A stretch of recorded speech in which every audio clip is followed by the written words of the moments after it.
Capes on the Couch podcast is for entertainment purposes only. Dr. Issues is a psychiatrist, but he is not your psychiatrist and does not have knowledge of your individual situation. For any personal mental health concerns, please consult your own healthcare providers. For medical emergencies, please call 911 or the designated number in your area immediately. Remember that you are not alone and help is out there.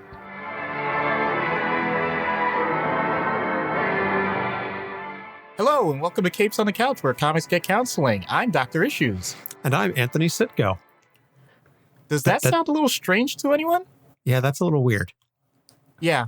As a matter of fact, I think it's probably best that you continue to lead the way you usually do, but I just wanted to point out that I'm going to be taking a different role. In other words, you don't have to listen to Dr. Issues expound on these types of topics this time. It's going to be Anthony's turn to be on the hot seat for once. Yeah, this is going to be a different issue episode in a couple of ways. For starters, I'm not sure if our listeners will be able to tell this, but this is the first time that Doc and I are not recording in the same room together. We are taking all of the precautions needed for social distancing. And as such, Doc is at his house and I am in mine. And so the next few episodes will be recorded remotely. And if you want to listen in live, you can go to our Discord server, which is where we are recording right now.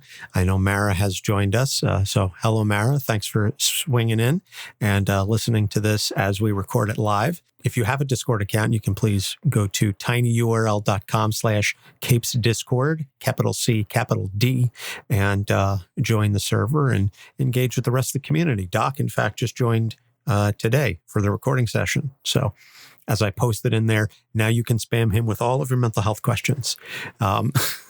Please don't. I'm sure he is very, very busy dealing with COVID-19 and all of the situations.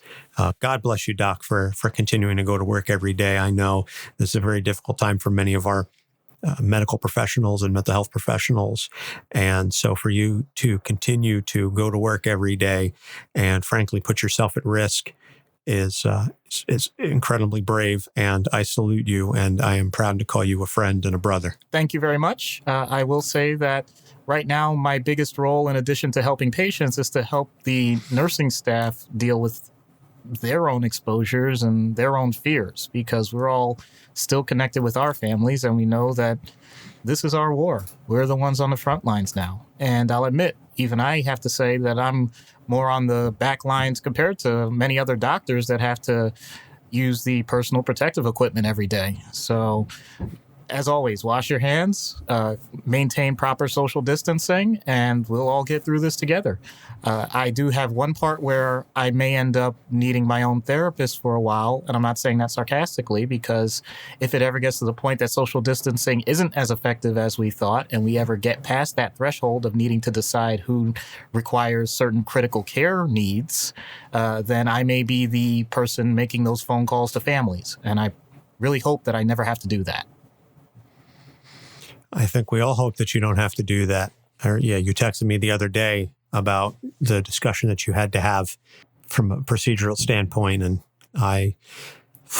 that is heavy stuff. And I do not envy you for having to even just engage in those kinds of conversations. So, yeah, well, it's my fault for being on the bioethics committee for one of the hospitals. And by my fault, I mean, they volunteered me years ago. So I've taken up that mantle ever since, and I usually enjoy it because I'm for patient advocacy, and I still will be. It's just, it's going to be advocacy for one person over another.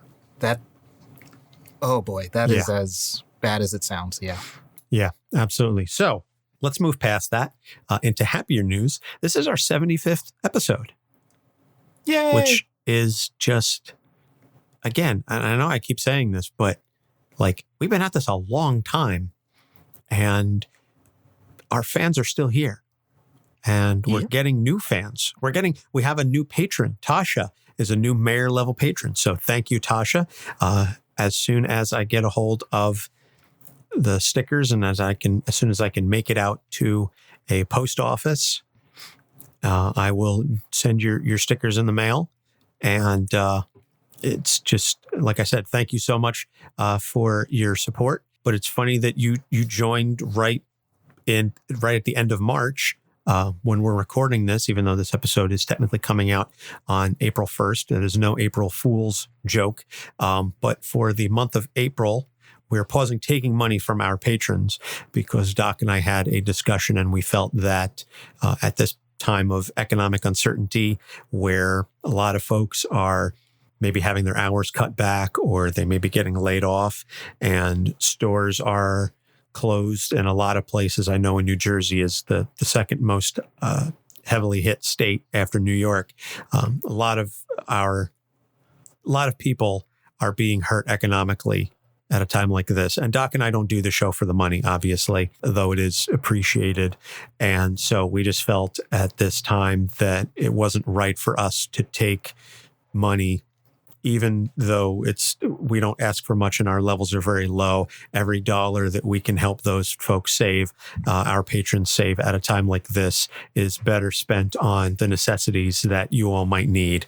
And so we made the call to sort of put a pause on this for at least the month of April. We'll see how things go moving forward once we do get past this. But that's just sort of our little, I don't even want to say good deed, but it was a way for us to help our patrons and our way of saying thank you to give back to them for everything that they've given us. Yeah, I would say it's common decency, to be honest. Agreed. Absolutely. I'm with you 100% there. So like I said, Tasha just sort of slipped right in there at the end of March, but we are incredibly grateful, obviously, for all of the patrons that we do have. And we will continue to be putting out the Patreon exclusive content. Doc and I, unfortunately, due to scheduling and a couple of other things, we have not yet gotten around to record the Lock and Key trade paperback review. We will be doing that very, very soon, and we will get that out. And then we were going to be doing New Mutants for our April trade paperback review, but now that the movie is being delayed indefinitely, maybe that'll be for May. I don't really know. Working on it. Next bit of housekeeping is our review read, Dino Gang of One. And Dino is one of the hosts of the podcast. It's just a delight to listen to. Dino says, quote, "More than a comics podcast, delves deep into superhero psyche. Always a great listen, a new must in my book." So thank you, Dino. And check out the podcast. It's HUUUH ? Wherever you find podcasts. So Dino left that review for us on, I believe, Podchaser. And so you can go to Podchaser, or if you listen on Apple Podcasts or Stitcher, wherever it is that you listen to us. If you can leave us a rating, please do so. And if you email us a screenshot of your rating along with your address, we will send you a sticker. So as a way of saying thank you for that. And then our recommendation / shout out plug of the week. Doc, this is one of yours, so I'll let you talk about it. Sure. This is the Happier podcast by Gretchen Rubin. It also features her younger sister, who happens to be a writer, at times featured in the New York Times. Gretchen actually is a legally trained attorney, but she noticed that wasn't really her calling. Sound familiar, Anthony? I don't know what you're talking about. But the point is, she noticed that she connected well with people and really loved the idea of studying personalities and basically just how to be a better person. So she's written a few books on the topic, but the podcast itself is an idea for helpful hints and education on how to live a happier life. And she does a great job of it on a weekly basis, and you can find her at every location or every website that you can get any other regular podcast. So I highly recommend it. It's one I personally listen to on a regular basis, and I would like to think that it's helped me be a happier person. Well, I still think you're a downer and depressed in a funk type person. No, I'm just kidding.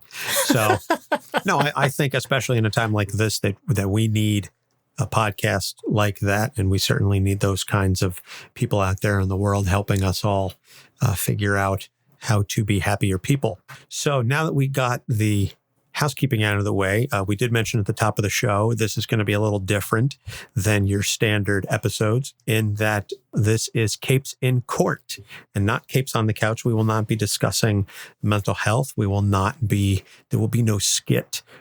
This is actually going to be an episode where Doc is going to be throwing the questions at me, and I will be sort of answering with my expertise as an attorney.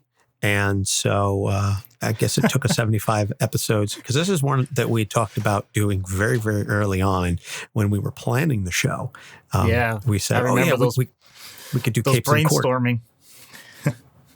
Yeah. We said we could do a Capes in Court episode, and those could be like a spinoff of Capes on the Couch. And so 75 episodes in, we finally said, well, this seems like a milestone episode. I think it would be a good opportunity for us to pull the trigger on this one. So the topic is how to handle estate planning in a world where death is not permanent. Now, just I know at the top of the show, beginning every episode, we always have Doc's disclaimer that he is not your psychiatrist, and that if you have any major mental health issues, please contact your local mental health provider or crisis hotline, whatever the case may be. Similarly, because I am the expert here, I want to say that all of the opinions that I express on the show are my own, and they do not necessarily reflect completely accurate legal advice. The advice that I do give does not create an attorney-client relationship. And all of the information that I offer is going to be in generalities, because the specific laws, unless otherwise explicitly stated, do vary from state to state. And so I would encourage you, if you have any questions, to contact an attorney in your own home state that will be licensed to handle those particular questions. I am licensed in New Jersey, and even our New Jersey fans that are listening to this podcast, this episode does not establish an attorney-client relationship. And I'm going to be speaking in generalities, because some of the stuff I'm talking about is New Jersey-based. Some of the stuff I'm talking about is New York-based. There's a couple of states that have differing laws based on the issues that will be brought up. So everything I'm saying is for informational purposes only. But again, I encourage you all, if you have particular questions, please seek out a licensed attorney in your state, in your area, to answer these very particular questions. And I expressly disclaim any and all liability or responsibility for any damages, direct incidental, special, consequential, or other damages arising out of any individual's use of, reference to, reliance on, or inability to use this podcast or the information presented in this podcast. I just want to put that blanket disclaimer out there. And I guess having said all of that, this is weird. Doc, Yeah. I'll let you take over. Sure. No problem.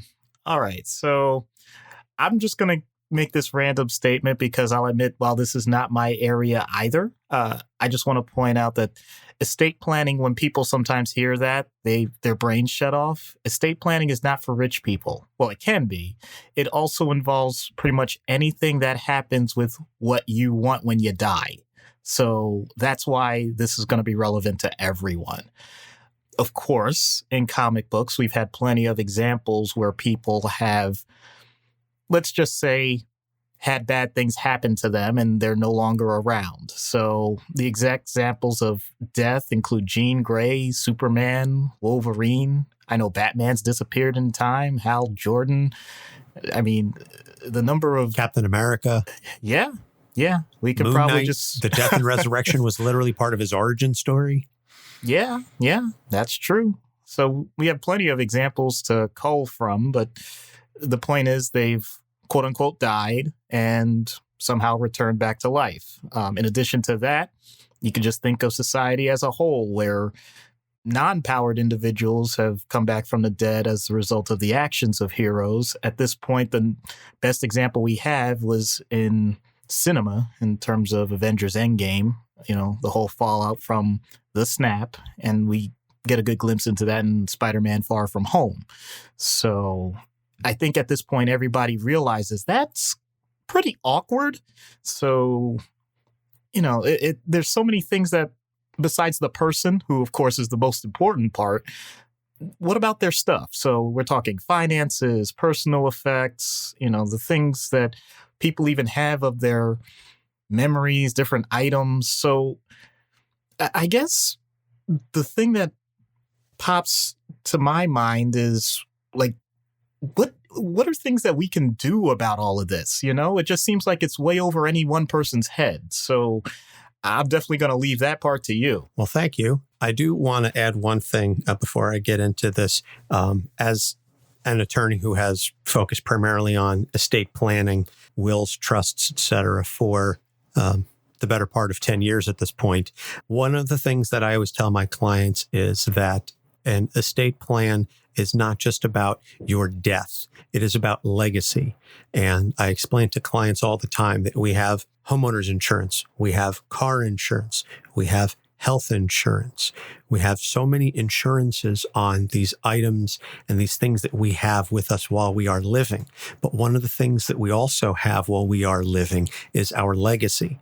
And that is what we leave behind, both the physical, the personal effects, as well as financial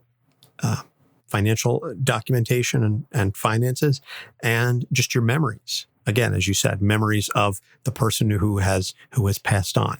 And so what I like to use when I'm explaining estate planning to people is I tell them that an estate plan is legacy insurance.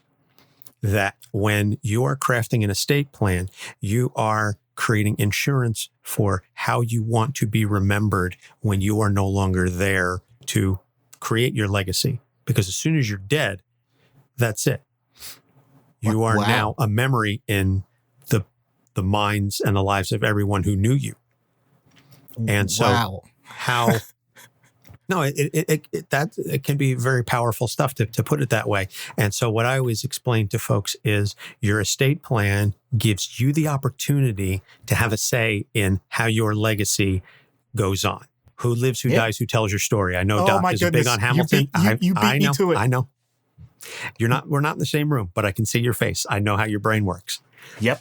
Who lives, who dies, who tells your story. That is legacy insurance. And so whether it's the will, and by the way, an estate plan is not just a will. It certainly should include a will, but it also can include... It has to include a way? Where there's a will, there's a way, yes. It also may include a healthcare proxy, an advanced healthcare directive, any number of documents and structures set up to help you dictate what you want your legacy to be. And if you want to donate it all to charity, or you want to give some to your children, some to your grandchildren, or whether you want to leave nothing to anyone and you want to have, you want to spend it all before you die, all of these things are entirely up to the desire of the testator. But an estate plan done properly is legacy insurance. So when I'm sitting down with a client and I'm crafting that estate plan, that's my driving goal.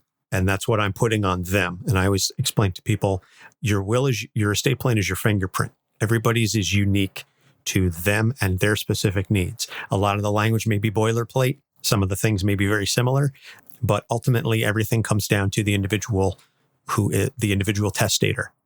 And so there's a couple of terms that I'm going to use. I'm going to try not to bog down too much in legalese, but one of the terms that I will be using is testator, and that is the person who is creating the will. They're the testator. And so the estate plan is unique to that particular testator, and it is their legacy that I am trying to ensure. So now that I got some of that broad overview explanation out of the way, how do you handle estate planning in a world where death is not permanent?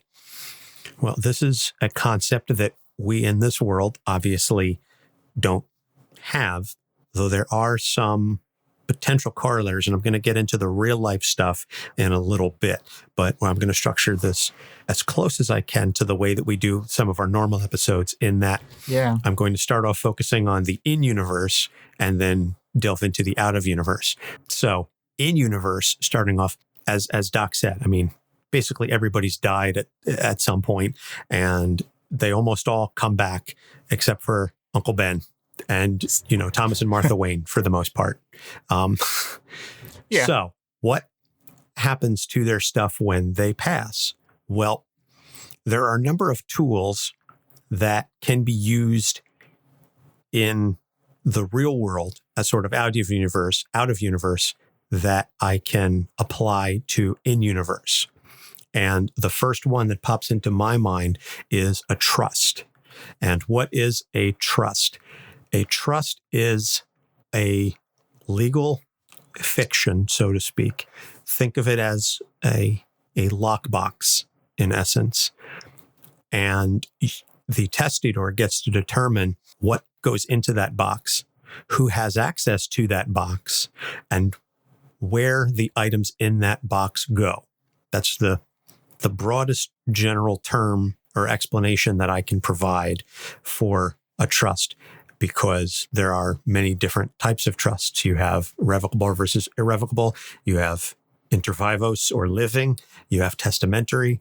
There are many different types of trusts. So what I would say, if I were Jean Grey's attorney, for example, one of the things I would have Jean Grey establish is a trust for her personal effects, for her items, and for anything else that she deems necessary to be dealt with in the event of her passing, which seems to be a recurring thing, at least with Jean Grey.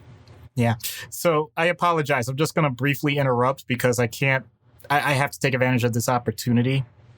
So would she be able to get Scott in there?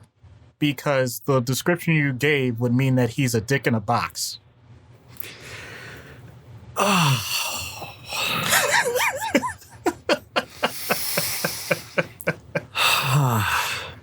I walked right into that one. Yep. I did walk right into that one. Okay. Well, thank you for completely derailing my legitimate and serious discussion that I was having there. Isn't it amazing how that can really throw off your original point?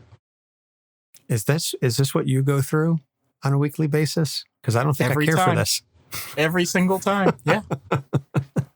I don't think I care for this. So I guess now that the shoe's on the other foot, I'll have to be a little more mindful and respectful.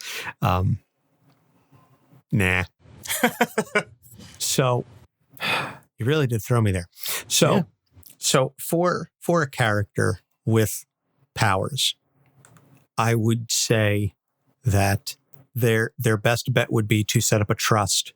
And this would be what we call an inter vivos trust or a living trust. And this is something that is established while they are alive. One of the benefits of a living trust is that items in a trust pass what we call intestate, which means outside of the will.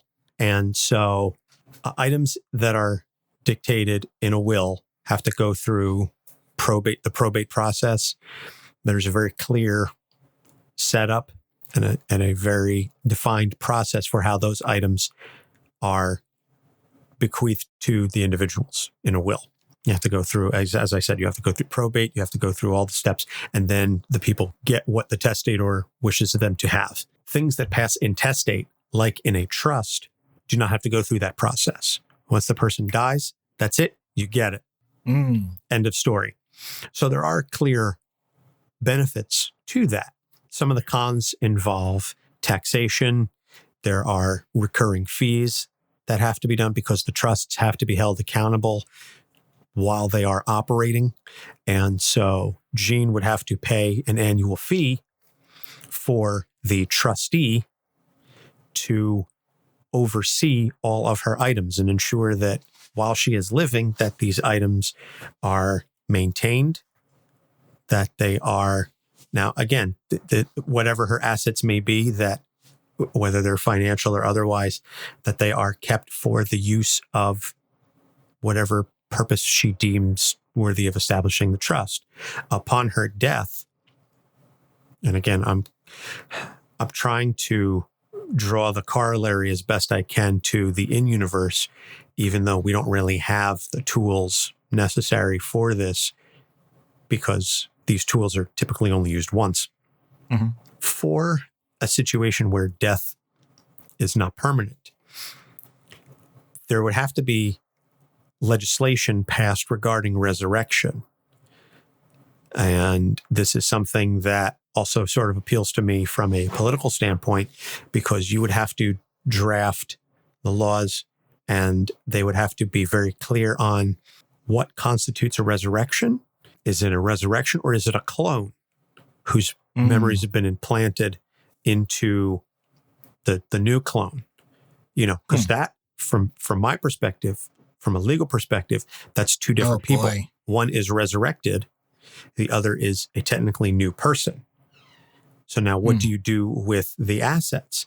Madeline Pryor would not have access to Jean Grey's assets, even though Madeline Pryor is a clone of Jean Grey with memories implanted and so on and so forth. Madeline Pryor would not have the right, the legal claim to Jean Grey's assets. Oh, boy. Versus somebody like, let's say, Captain America. When Captain America was killed, and it turns out that he was actually time displaced or whatever it was that he was hit with that funky bullet. Yeah. When he returns, he is the original Steve Rogers. Now, whatever items were placed in trust for Steve Rogers, he would have the right to, because he is the original individual. Okay. I'm just going to briefly interrupt, and it's not for a joke. It's a legitimate question. So Go ahead. when the trust is initiated after the person's initial death, you already said it passes through probate. I mean, it doesn't have to go through probate. I know for a fact that probate can be a very long process in the legal system. It can be. So, right. I know it doesn't have to be, but I'm just thinking timeline-wise, whether or not it's in a trust or it goes through probate. Let's say Steve Rogers' items or money or whatever was already dispersed, but now he's back. How does he lay claim then to those items? Well, I'm going to touch on that a little bit when we get to the real life legality, because there is something similar, though obviously not directly applicable, when we talk about declared death in absentia. So I'll get into that. And it's just sort of a little teaser for what we'll get into after the break, when we get into the real life legality and some of the items there. But to answer your question, that again would be dependent upon the laws passed regarding resurrection. Now, this may be, just me talking. And so it would be a very niche audience, but I would love to see a comic book storyline delve into these sort of legal issues and these sort of policy issues and questions. What happens to their stuff when they die? How long do they have?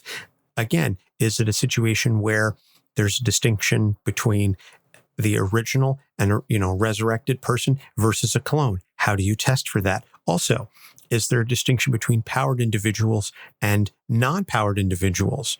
Because you're obviously going to have people that may be caught in the blast radius of a superhero fight. We'll look at Civil War, the Stanford incident that killed thousands or hundreds of people when the New Warriors got into a big fight.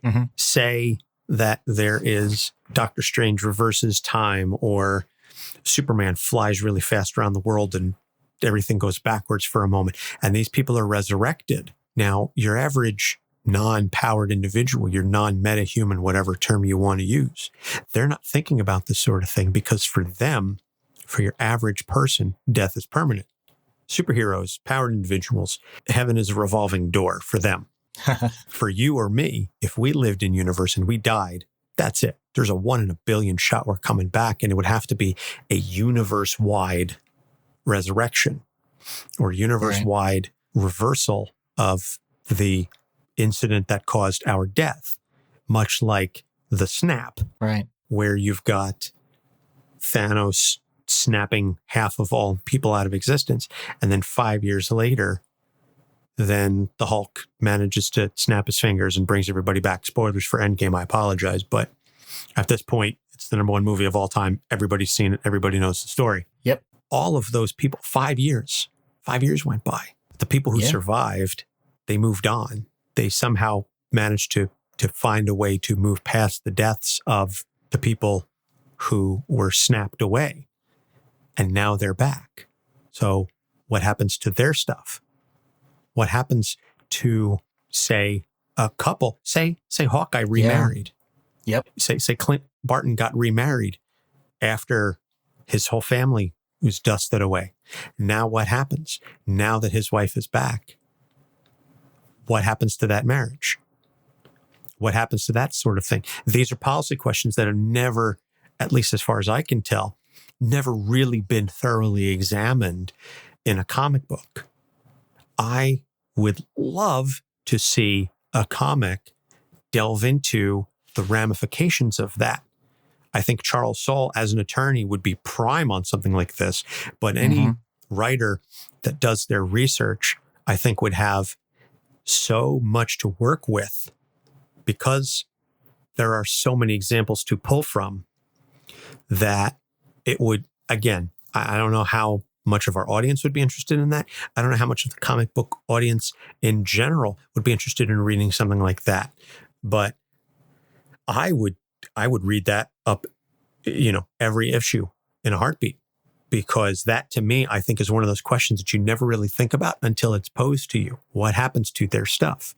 How do you do that? And so to get back to the point of this long rambling thing, I think the best option for these heroes is to create revocable living trusts with a trustee that is a very trusted individual, sidekick, best friend, spouse, what have you. And I would also say that it would probably be smart that the trustee not be someone in the superhero biz. Thank you. I was just going to say, I would think you need someone that isn't going to be as at risk for the exact same event that leads the person to die to, be right there side by side. That Absolutely. Sounds like, absolutely. Yeah, and you would want sense. Yeah. And I mean, even the trusts that I set up, I always make sure that my clients have a backup trustee. And in some cases, maybe even a backup to the backup. Yeah. Because it may just be a situation where, the trustees are maybe their parents or a spouse or what have you. And in the event that a trustee is unable or unwilling to fulfill that role, you need to have somebody there who's able to step up and do the job. So for these heroes, I would definitely advocate creating a revocable living trust. And so I know I just threw out the revocable versus irrevocable. Revocable is sort of exactly what the name implies. It can be amended or revoked by the grantor after it is created. And an irrevocable trust cannot be amended or revoked by the grantor after it is created. And a revocable trust becomes irrevocable upon the grantor's death, since the grantor is no longer able to change or revoke the trust. But again, if we're talking in universe, there would have to be a law that maybe a certain amount of time would have to pass for a revocable trust to become an irrevocable trust after the grantor's death, because you have to allow for that opportunity for resurrection or reversal or what have you. And again, what would the requirements be to ensure that it is the individual being resurrected and not a clone or not, a twin, or what have you. So there would have to be some testing. And again, this would be in universe. And that's at that point, I think, outside my realm of expertise or ability to make that call. But there would have to be a policy set up in place, and there would have to be legislation established that would dictate how all that would go forward. Right. That makes sense to me. I could think of one incredibly potentially complex situation. Someone like Ra's al Ghul, who clearly cares about legacy, who has direct biological descendants, who has a complicated relationship with someone that he would consider to be his heir, in addition to passing it along, let's say from Talia and Bruce to Damien to I could see things like that getting complicated because on one hand, you're basically talking about an aristocrat who has a large estate who would be able to pass it on to whoever he chose at any given point. If it's a revocable trust, fine. He can pick and choose when and how he decides who gets what, depending on what recent battles have happened and how his plans are foiled. But also, I'm thinking to myself, what about those times where he actually is either on death's door or he actually does get killed and shows up in some other format and says, oh, well, by the way, that whole revocable trust thing, by the way, I don't think that original race has claim to it. So I could see this getting like layered upon layered upon layered and just being tied up in court for years if anyone wanted to try and enforce this stuff. Absolutely. Absolutely. Somebody like Raish, who has a vast estate and lays claim to assets that could potentially be immeasurable, would definitely be a very interesting case. Frankly, I would love to be Raish's attorney because I'd be making bank. Collect the fees. Exactly. I would make so much money representing Ra's al Ghul. Of course, I'd have to lose my soul in the process because I'd be representing an absolute scum of a person. But I digress. These are all questions that I can sit here and hypothesize, but unless I know in universe what state I'm in, what the laws are, it's very difficult for me to suggest what some of the options would be outside of some very vague and general statements. Like I said, a revocable living trust that has a time delay on it before it becomes irrevocable with a trustee who is not involved in the superhero biz, and that you can ensure would be the person who is responsible for carrying out your wishes and carrying that along, maybe holding it until you get back. It's almost like a superhero pawn shop in a sense. But no, that's an insult to trusts and the legal documentation. But the sort of the situation where you have somebody holding it for you until you get back, but then you have something like Jean Grey's Phoenix Force, or the powers. Now, this is something that obviously can't be the powers can't be bequeathed to somebody. But now, what about Captain America's shield? Right. Who gets the shield while Steve is dead? While Steve is gone. And who has the authority to make that claim? Is it Steve Rogers or is it the U.S. government? And frankly, I think that's one of the topics that is going to be explored in the Falcon and Winter Soldier TV show, is the whole notion that now that Steve is not Captain America anymore, the government has selected a new Captain America, and it's not Sam. Right. Even though Steve is the one who gave Sam the shield and said, this is yours, you're the new Captain America, the government says, no. We created Captain America. We're going to create a new one, and it's John Walker. That again, who has the legal right to make that claim? Does a hero have the right to pass along their personal effects if the personal effects include bequeathing powers? Does Hal Jordan have the right to give his Green Lantern ring to whoever he wants? Or is it the ring? Or does the ring make the call? Which, spoiler, that we all know the ring makes the call. But does Hal Jordan have a legal right to say, no, I want the ring to go to this individual? Are you subverting the agency of whatever sentience the ring itself has? I mean, that's frankly another topic for another time. Yeah. But these are the sort of the sticky wickets that you can really get into when you're dealing with this sort of thing. And we can really get into the weeds if we really, really wanted to, but I don't know that we have the time for it. And I don't know that I have the expertise to answer all of those questions. Right. And I'm going to ask a selfish question as a physician. I'm thinking of, for example, you mentioned early on as part of estate planning and advance directive or living will.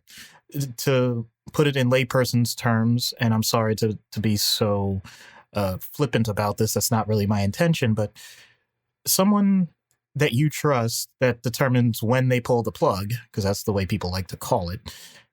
Imagine you're in that situation, but for whatever reason, let's use the snap again.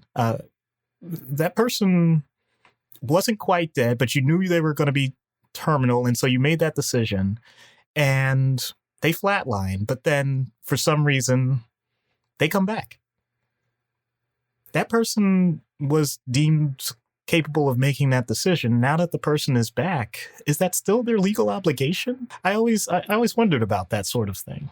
And I know you can't get into detail about it, but just figured I'd throw it out there. So I have it right. You're talking about somebody who was basically on life support, and the plug was pulled, but then they continued to live and they recovered.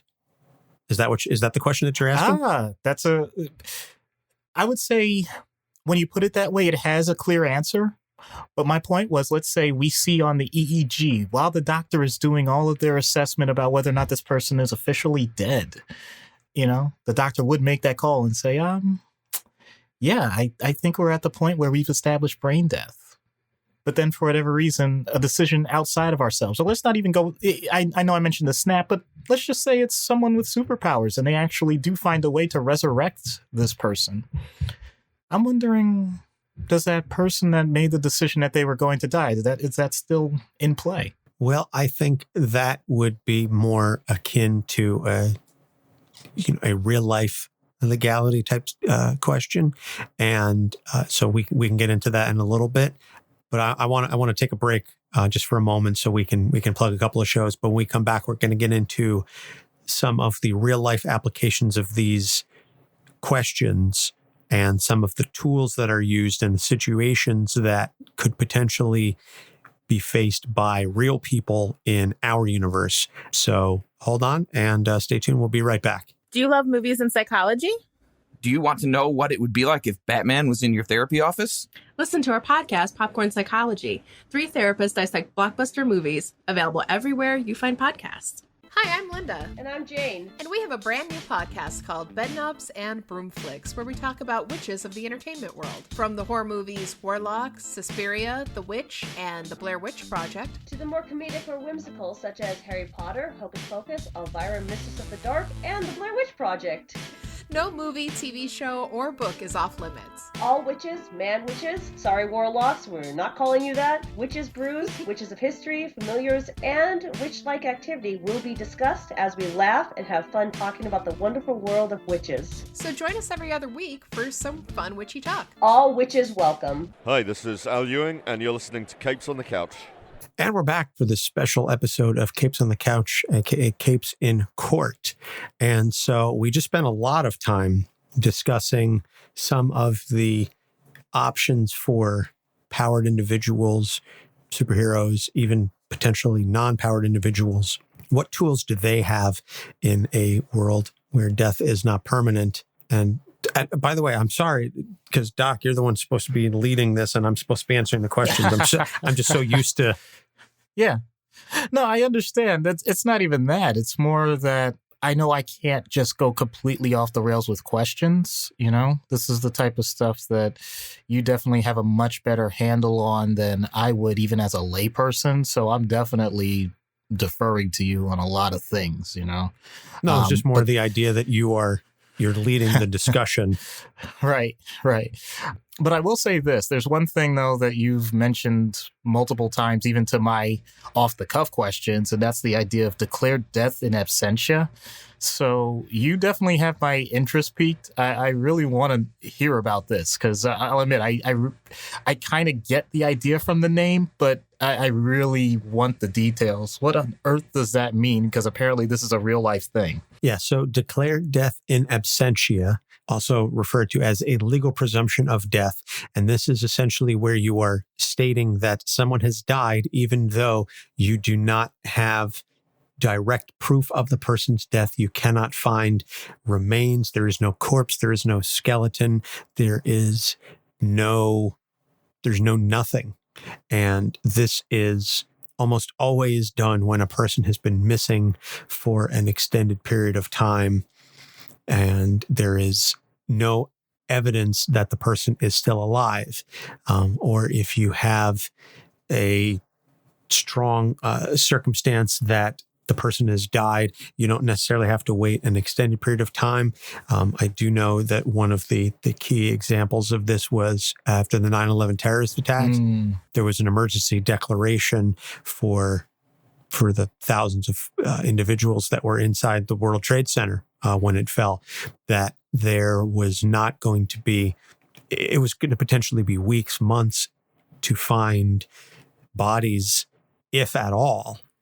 But if there was evidence that a person was in the towers, they were on the 50th floor, the 80 whatever floor, when the towers went down, they were going to go ahead and legally claim them dead, death in absentia. And so essentially what that means is you're declaring somebody dead without there being a physical body.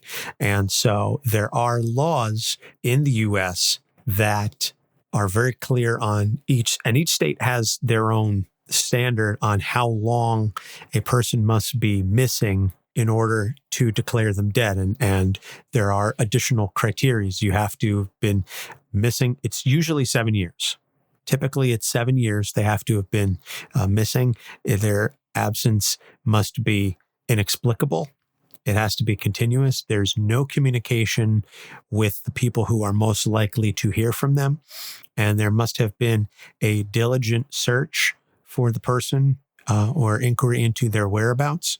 And if after 7 years that you do not hear from this person, then their spouse, children, whatever, can file a petition to have them declared legally dead. So what ends up happening is that there's a court proceeding and all these, it's a very lengthy, drawn out process. And then at the end of it, a person is declared dead. And then their estate, such as it is probated. Now, in the overwhelming majority of situations, the person who is declared legally dead is in fact actually dead and may have gone missing. There may have been a plane crash. They may have gone hiking without telling anybody. You know, the 127 hours guy, he may have, worst case scenario, he may have never been found after being pinned under the rock. Was it Into the Wild, I think? Oh, my goodness. You got it. Yeah, that's... Yeah. Oh, man, I don't want to think about that stuff. Amelia Earhart, of course. Although they Glenn said they Miller. may have found something. Yeah. Yeah, Glenn Miller. I mean, there are so many people who were presumed dead, but their body was never found. So what you end up with, as I said, in the overwhelming majority of situations, their body is never found and they are in fact dead. What does happen in very rare circumstances, though, is somebody actually just, they leave and they do such a good job of hiding that they can't be found. They change their name or they go under a different name. They move to another country, this, that, or the other. And then they are found many, many years later. And then what happens to their stuff? And so then if that is the case, you do have a situation where now they have a legal right to come back and say, in theory, I want some of my stuff back. There was an individual named John Burney who disappeared and he was declared dead. He went missing because his company went bankrupt and he was largely responsible for mismanaging some funds. And as a result, he sort of skipped town and didn't tell anybody. So 6 years later, he was found alive when he returned home to visit his father. So his insurance company had filed suit against the beneficiaries of his life insurance policy. And his wife and business partners received all that money from his life insurance policy. The court said, you don't have to return the money because you were not responsible for his actions. Okay. John Burney, however, ended up having to pay restitution for that because he defrauded the insurance company. And so they paid based on his death when he wasn't actually dead. Wow. So that's just one scenario. Yeah.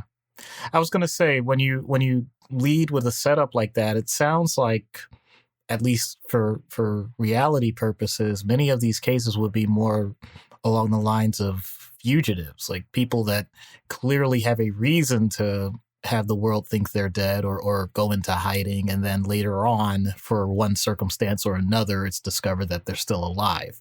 But I could imagine, then, as you already pointed out, then there's a greater likelihood that they're simply going to end up with negative consequences from the fact that they're still alive, as opposed to, quote unquote, trying to reap benefits from it. So that's an interesting point. I hadn't. Well, there is a case now. There is a case, a woman named Brenda Heist. She was presumed dead for several years. 10 years after she was declared dead, she popped up. She had been living on the street. She was essentially homeless. She had no idea she had been declared dead. Now, I also can't imagine, I don't know all the particulars. I can't imagine necessarily that there was a large estate, though there could have been. I don't know, and I'm not going to speculate, but she had no idea. So it wasn't a situation where she was trying to perpetuate any fraud. She'd been living on the streets and they were looking for her. But as you can well imagine, it can be fairly difficult to locate someone who is living a destitute life. And if they are living on the streets, they, vagrant, whatever term you want to use for it, it can be very hard to track them down, because if they have no known permanent address, they're out in the wind somewhere. One would imagine there are hundreds, if not thousands, of people living like this every day in our world, in our country alone, in the United States alone. There are absolutely. Thousands. There are thousands of homeless people, hundreds of thousands of homeless people, I would wager. Oh,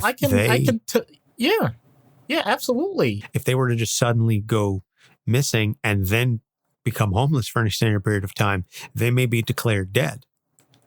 And it's not out of any attempt to defraud anybody. It's not like the John Burney case where he was just trying to run away from his problems. It could just be that this is what happens, but they end up being declared dead. Yeah. And then what happens to their stuff, so to speak, so whatever that estate may be. Yeah. What are they entitled to, if anything? Yeah. Believe it or not, we encounter this, I would say, I don't know, every few months on the psychiatric side when it comes to people in the hospital or in the emergency room, usually from other states.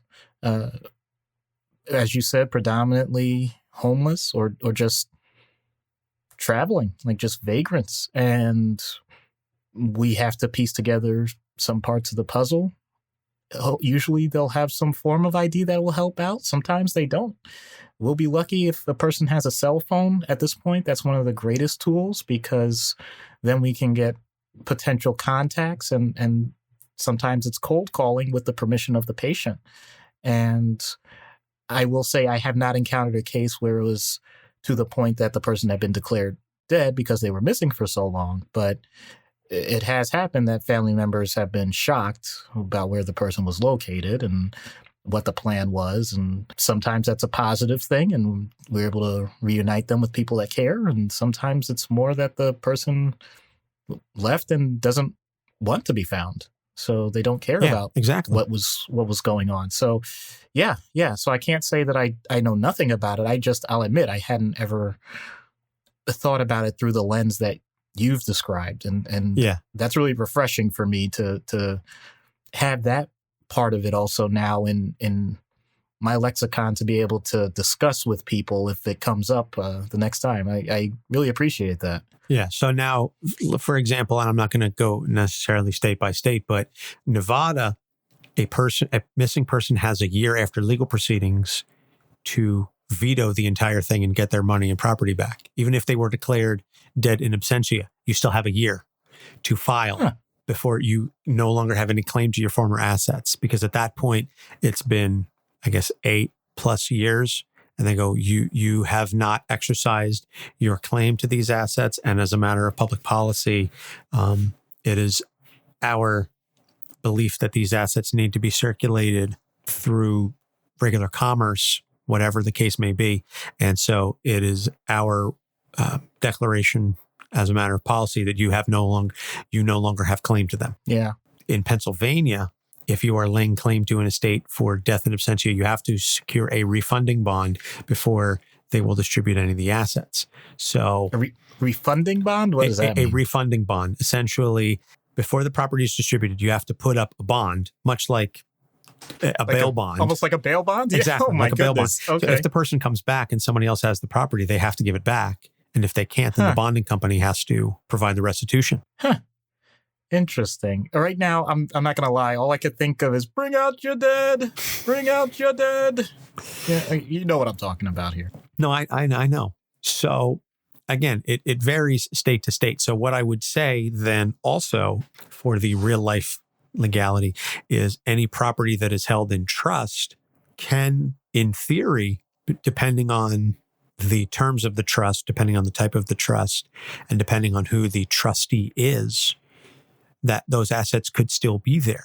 Now, if the property was placed in a trust, and let's just say for the sake of argument, we're talking money. Mm-hmm. So you place $1 million in a revocable trust while you're still alive. And again, I just want to reiterate, the situation I'm describing is purely hypothetical. And some of the stuff I'm not 100% certain on, but based on my understanding, this is how I believe it to work. You place $1 million in a trust, and you say this is for the benefit of my family, et cetera, myself included. This is for the benefit of, me and my wife and my children, to help pay for clothing, housing, et cetera, the school needs, whatever the case may be. The grantor, the person who created the trust, then goes missing, what have you. They go flitting off to another country. They're never heard from again for an extended period of time. They're declared dead in absentia. Those assets in the trust still remain within the trust because they are intestate. They pass outside of the probate process. And so, in theory, the trustee is still continuing to disperse the assets of the trust to the wife and the children, what have you. Mm-hmm. In theory, and again, I would have to really do a deep dive into case law on this. If they are not, in fact, dead, and if they return after being declared dead in absentia, I wonder if they would have a claim to those assets because they passed intestate. They're still alive, and they can say, they may not have a claim to the assets, but they have a right to the benefit of the assets for their clothing and housing and shelter, what have you, because they're not actually dead anymore. That would depend on the terms of the trust document, but I would be very curious to see if, and I would really have to go deep into Westlaw or LexisNexis, neither of which I have a subscription for. But I would, again, this is my own interest. If anywhere in our 50 states or, maybe the UK, if there is a case where that happened and then they were able to say, I wish to receive the benefit of the assets because they were intestate. And so they were placed into the trust prior to my declared death, prior to my disappearance. And so they've continued to exist outside of all of this. And now I'm back. Do I get to reinsert myself into the benefit of those assets? I'd be very curious to read case law on that. And that may be something that I have to do some digging on in my spare time.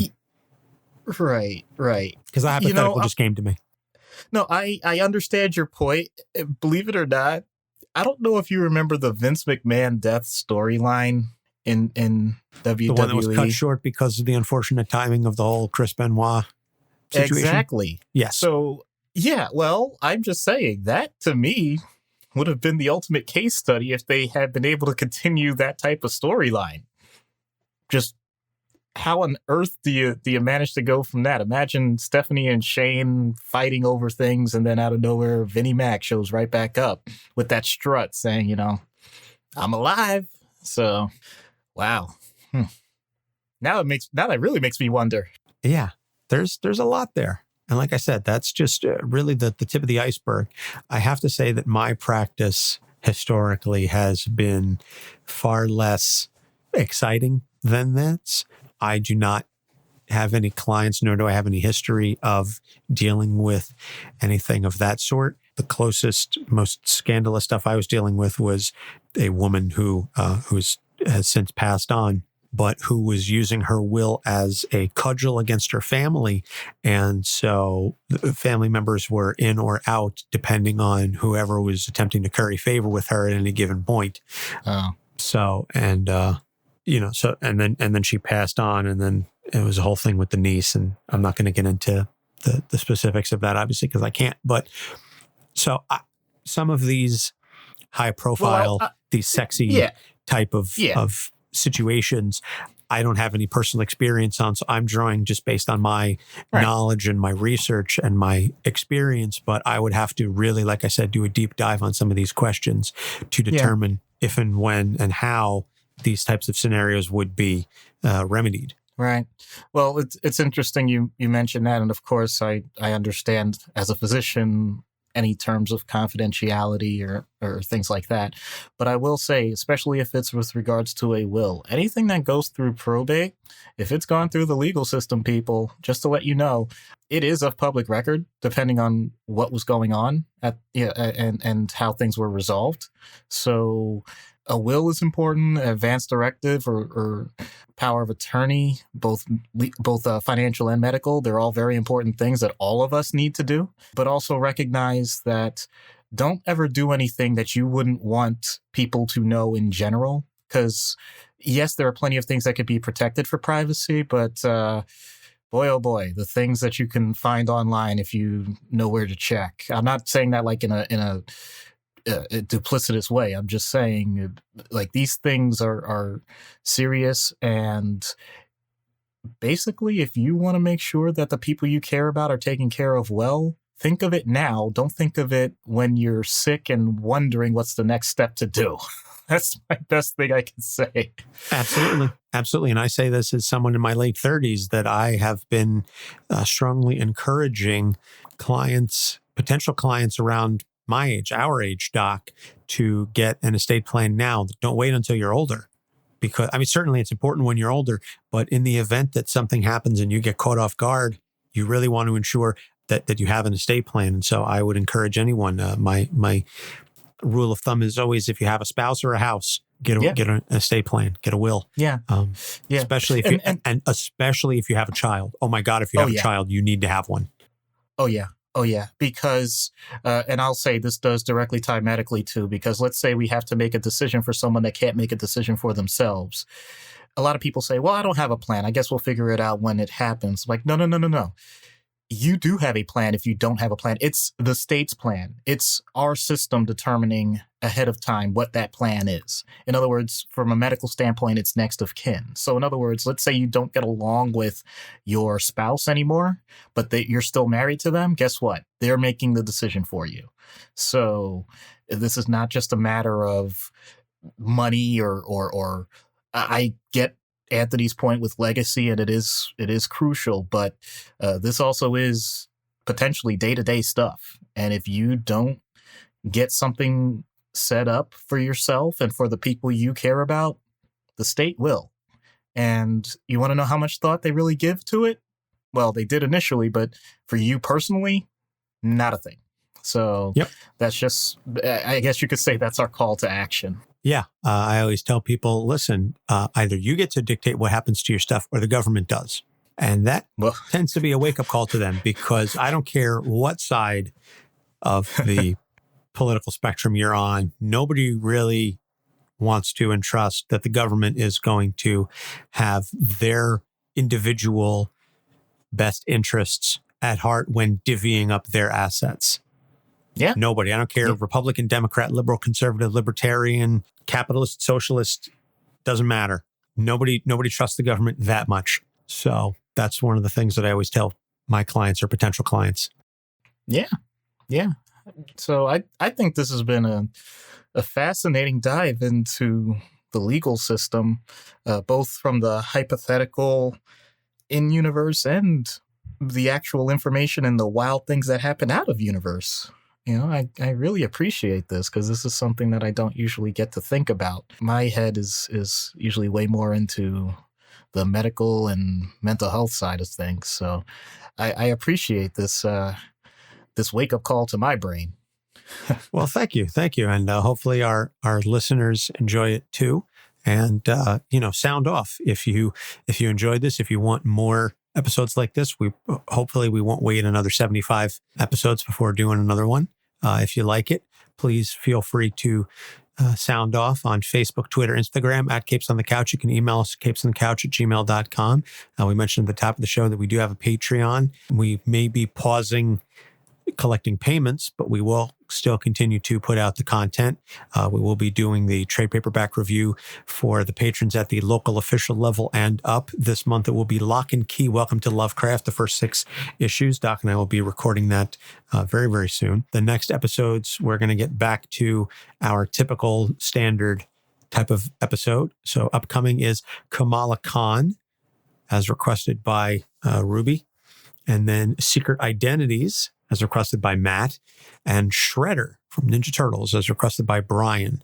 So I think that's just about going to wrap it up. Now, I do not have any puns, so I'm not going to end it like Doc does. But Right. I don't know if Doc, if you have a pun that you're sitting on. Actually, no, because you took it very early. I was just going to sing the refrain of "Who lives, who dies, who tells your story," but you already did it. So thanks. No problem. Anytime. So this has been fun. And just again, a quick reminder to everybody, if you're listening to this, when it's recorded or shortly thereafter, please be safe, be healthy, and make good choices. Wash your hands, maintain social distance, and hopefully we will all get through this. And thank you for listening to us to help take your mind off of some of the stuff outside. And if you have the opportunity, at least maybe take a walk around the block, just go get a little bit of fresh air while you can. So I think that just about does it. So for Doc Issues, I'm Anthony Sitko. Thank you so much for listening, and we'll see you next week. Capes on the Couch podcast is for entertainment purposes only. Dr. Issues is a psychiatrist, but he is not your psychiatrist and does not have knowledge of your individual situation. For any personal mental health concerns, please consult your own healthcare providers. For medical emergencies, please call 911 or the designated number in your area immediately. Remember that you are not alone and help is out there.